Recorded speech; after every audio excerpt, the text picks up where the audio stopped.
motorcycle mechanic who has worked a great deal on Knievel's bikes over the years. It's really difficult to say for sure whether Knievel will go on this run or not.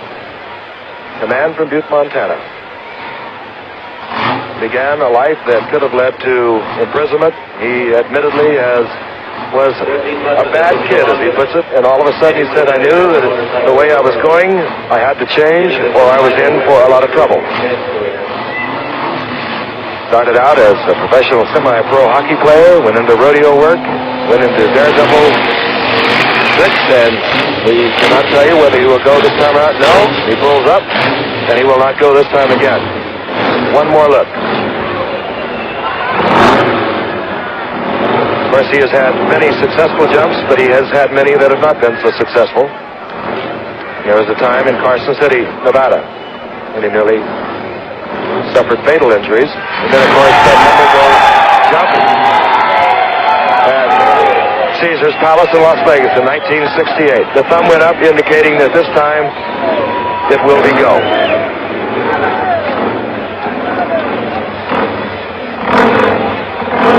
Again, John Hood is there with Evel Knievel, discussing whatever you discuss at this moment.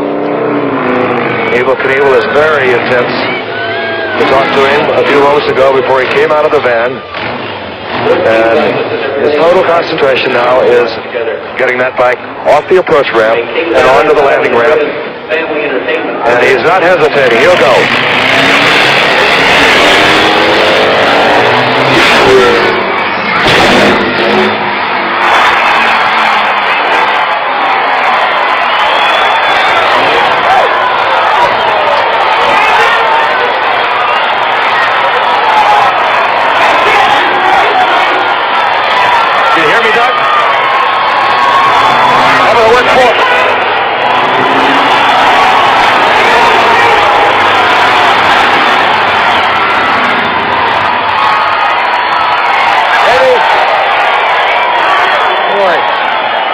The motorcycle right in half, Frank. Boy, it did come apart, didn't it? Boy, I hit hard. I know.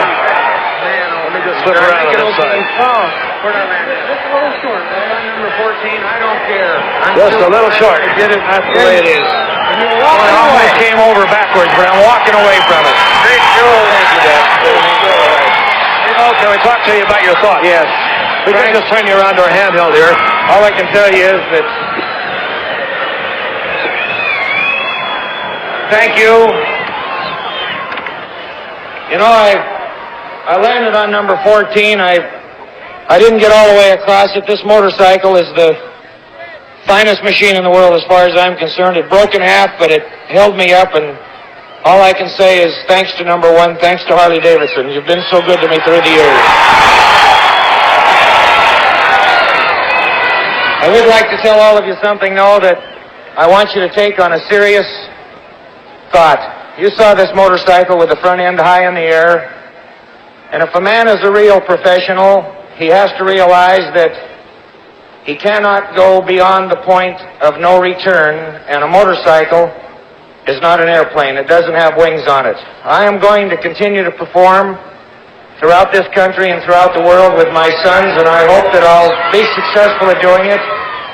But as far as I'm concerned, I have jumped far enough. Today, I'm going to walk away from here with you, and I hope to come back and see you here at Kings Island again. And I hope to walk back and walk away again for year after year after year. And I feel that's being a professional. That's what I'm going to do.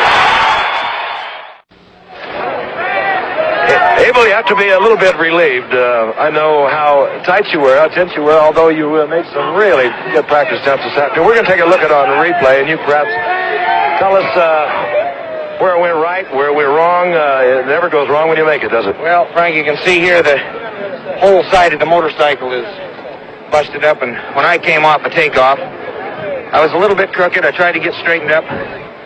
The horsepower dragged just a little bit, but boy, it came on strong. When I got up in the air, I felt the front end come just straight up and almost underneath me and go over backwards, and I thought, oh boy, the same thing's going to happen that happened, but Look at that front end. I almost lost it, but boy, that suspension held. I lit right on top of that 14th bus and went on down and landed okay. And right there, I'm saying, boy.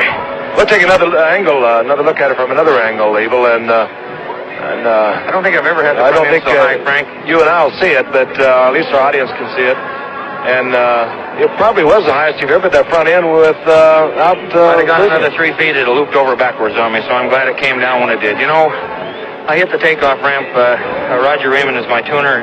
He's won Daytona more than any man in the world, and Roger fixed this thing so to go as fast as it'd go, and he said to me before I left, remember, it's a motorcycle that don't have wings. It'll fly only as far as you can will it. And I'm glad it came down because it was just ready to come over backwards. But we hung on to it and we got it done. And I've had some great help through the years, Frank. I'll tell you that. Let's ask you one more time, Evil. Now, you said you would continue to jump, but that's it in terms of distance. I have jumped far enough. I don't, under any circumstances, want to jump any further. I will continue around the country with safety shows with these vehicles that I have, and I'll do everything that I can to try and make a contribution to the youth of this country. I think I have a tremendous responsibility, Frank, and well, you have quite a following. Let's have a look at this, Evil. What is this, a little artistry that you've come up with? This gas tank was done for me by a friend of Roger's named George Sedlak. You can see the chuckles and the $200 bills, and the gas tank says, "Are you man enough, big and bad enough, and color me Lucky and Evil," and Harley Davidson's on it, and I'll tell you, I'm very proud of it. He did color it Lucky, and I made it okay. Indeed you did, Roger. I had just a chance to visit with you just before the jump. You got to be proud of the happening. Well, I am, Frank. Everything went the way we wanted to. We kind of broke the back of the motorcycle a little bit, but... I'm tough from this iron. I'm tough from this iron, Roger. I have to tell you that. We're going to take one more look at it, Evil, if you want to see it one more time from this other angle. Look here. It got a little bit crossed up on takeoff because of the power. But there it comes past that Eiffel Tower, and down she goes, and boy, I'll tell you, it landed with that front end on that number 1. I couldn't have asked for a more perfect jump. Frank, it was a bit satisfied. I don't want to do it again. If you missed it, and I don't want to watch you do it again. Frank, I'd like to say something before we get off the air. You've been a friend and a great guy for my backbone when maybe I didn't have it. I want to thank you personally for it. Glad to be with you. Okay, Frank. Thank you.